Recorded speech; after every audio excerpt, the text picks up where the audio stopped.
Hello दोस्तों, welcome to health take. पिछली video के अंदर हमने सीखा था कि ई ग्रास की आईडी कैसे बनाएं और ई ग्रास की आईडी बनाने के बाद ई ग्रास में लॉगिन कैसे करें। आज की इस वीडियो के अंदर हम सीखेंगे कि ई ग्रास में प्रोफाइल कैसे क्रिएट करें और ई पंजीयन के लिए चालान कैसे निकालें। तो चलिए शुरू करते हैं। यहाँ मैंने ई पंजीयन में कॉपी ऑफ डॉक्यूमेंट का एक दस्तावेज़ फीड कर दिया। फीड करने के बाद जब पेमेंट डिटेल के अंदर जाते हैं तो कुछ इस तरह से नज़र आता है।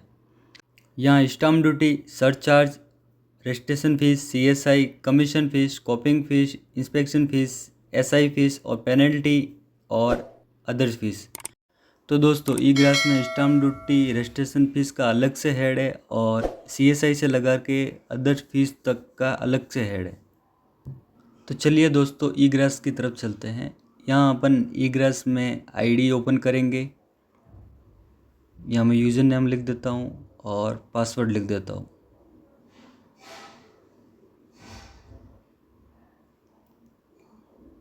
पासवर्ड लिखने के बाद दोस्तों कैप्चा को फिल कर देता हूँ और लॉगिन पे क्लिक कर देता हूँ। दोस्तों यहाँ पे क्रिएट प्रोफाइल पे क्लिक कर देता हूँ और सेलेक्ट डिपार्टमेंट में यहाँ पे registration and stamp department search कर देता हूँ। सर्च करने के बाद दोस्तों प्रोफाइल का पहले नाम देना पड़ेगा। मैं यहाँ पे मेजर हेड में सेलेक्ट कर देता हूँ स्टाम्प एंड पंजीकरण शुल्क। यहाँ पे दोस्तों मैं यहाँ पे प्रोफाइल का नाम लिख देता हूँ SD, RF और CSI।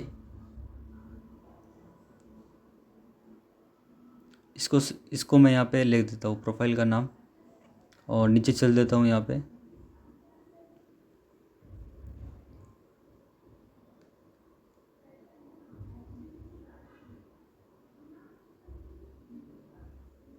यहाँ दोस्तों दस्तावेज़ों के मुद्रांकन, कमी मुद्रांकन हेतु प्राप्त आय को इसको मैं ले लेता हूँ। ये स्टाम्प ड्यूटी होता है। और दूसरा मैं यहाँ पे ले लेता हूँ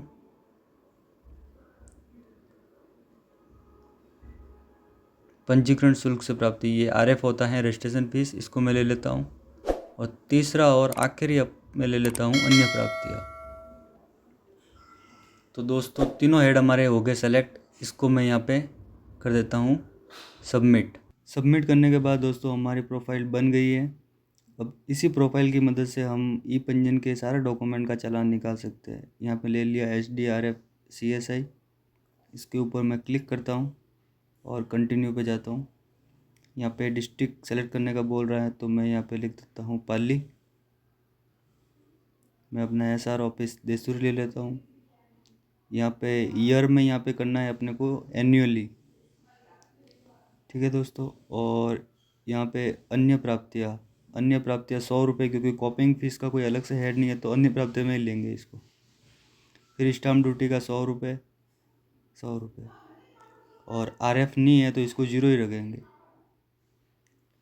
उसके बाद यहाँ पे कुछ ऑप्शन दे रखे हैं पेमेंट करने के। यहाँ पे मैं पार्टी का नाम लिख देता हूँ।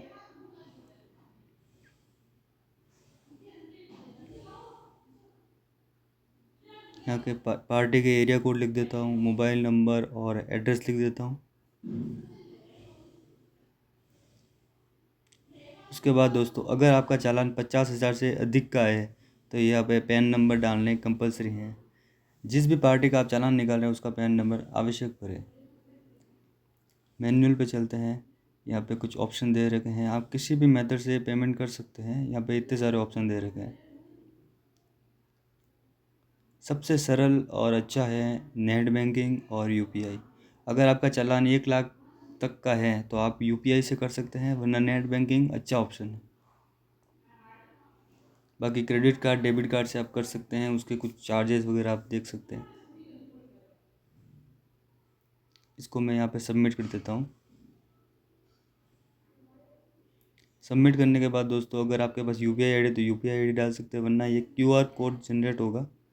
इसको आप गूगल पे, पेटीएम, किसी भी जो पेमेंट करते हैं अपन, वो स्कैनर यहाँ पे स्कैन करेंगे, ऑटोमेटिक पेमेंट आ जाएगा और पेमेंट करने के बाद ये रिफ्रेश हो जाएगा। ये दोस्तों चालान ऐसे हो जाता है। कभी कभी चालान पेंडिंग होने पे यहाँ पे वेरीफाई पे क्लिक करेंगे तो चालान यहाँ पे जनरेट हो जाएगा। वो कोई दिक्कत वाली बात नहीं है। अगर पेमेंट कट गया अकाउंट से तो यहाँ पे चालान वेरीफाई हो जाता है। कभी कभी सर्वर की वजह से थोड़ा डाउन रहता है, बाकी हो जाता है लगभग।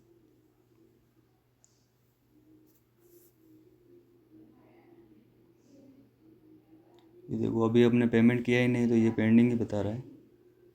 अगर एक ही पार्टी का आपने को एक से अधिक चालान निकालना है तो रिपीट वाले ऑप्शन पे जाएंगे और सब डिटेल्स वही आ जाएगी जो अपन ने पहले भरी थी। अब देखिए दोस्तों, नेट बैंकिंग की तरफ चलते हैं। यहाँ पे नेट बैंकिंग अच्छा ऑप्शन है, सबसे बढ़िया ऑप्शन है।